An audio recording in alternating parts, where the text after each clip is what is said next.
Hello guys, എനിക്കിന്ന് ആദ്യമായിട്ട് collab കിട്ടിയിട്ട് അത് മൂഞ്ചിപ്പോയൊരു കഥയാണ് എനിക്ക് നിങ്ങളോട് പറയാനുള്ളത്. വീട്ടിൽ വന്നിട്ട് ഹെയർ കട്ടിങ് ചെയ്യാന്നുള്ളതാണ് ഓരോ പോളിസി. ഹെയർ കട്ടിങ് എന്നുള്ളത് ഓരോ കൊളാബാക്കിയിട്ടും ഹെയർ കളർ നമ്മൾ ക്യാഷ് കൊടുത്തും ചെയ്യാന്നുള്ളൊരു പ്ലാനിൽ നമ്മൾ എല്ലാം പ്ലാൻ ഇട്ട് ഞാൻ ഓളെ വീട്ടിലേക്ക് വന്നേ.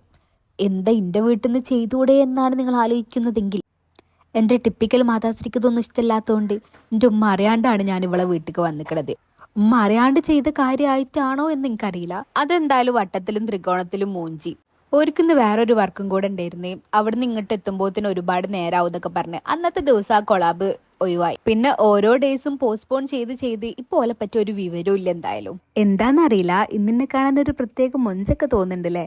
ചായ കുടിക്കാൻ പോവാന്ന് വിചാരിച്ച് പാടത്തോട്ട് നമ്മൾ പാടത്തേക്ക് ചായ കുടിക്കാൻ പോകണ്ട.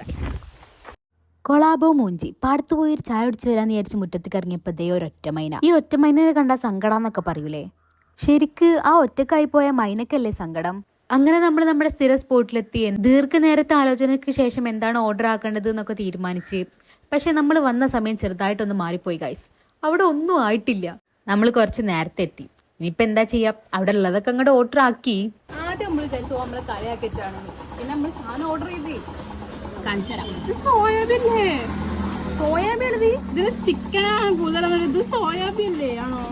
അവിടെയുള്ള ചെക്കൻ നമ്മളോട് പണ്ടാരപ്പെട്ടി എന്ന് പറഞ്ഞ ഒരു സാധനം ഉണ്ട്, അടിപൊളിയാണ് എന്നൊക്കെ പറഞ്ഞിട്ട് മോട്ടറാക്കിയിട്ട് നമ്മൾ വാങ്ങിയതേനി. പക്ഷേ ഓൻ പറഞ്ഞത്ര ബിൽഡപ്പിനുള്ള സാധനം ഇല്ല. ചിക്കനാന്നും പറഞ്ഞാണ്ട് അതിൻ്റെ ഉള്ളിൽ ഫുള്ള് സോയാബീനി. പിന്നെ ടേസ്റ്റിന്റെ കാര്യത്തിൽ നോ കോംപ്രമൈസ്. ഓളെ മുഖത്തെ എക്സ്പ്രഷൻ കാണുമ്പോൾ തന്നെ നിങ്ങൾക്ക് മനസ്സിലാവുമല്ലോ.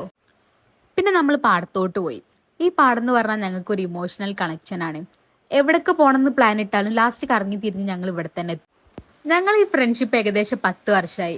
ഈ 10 വർഷത്തിന്റെ അടുക്ക് ഞങ്ങൾ എത്ര വട്ടി ഈ പാടത്തേക്ക് വന്നിട്ടുണ്ടാവും ഞങ്ങൾക്ക് ഒരു ഐഡിയ ഇല്ല. May be it's not about place, it's about people.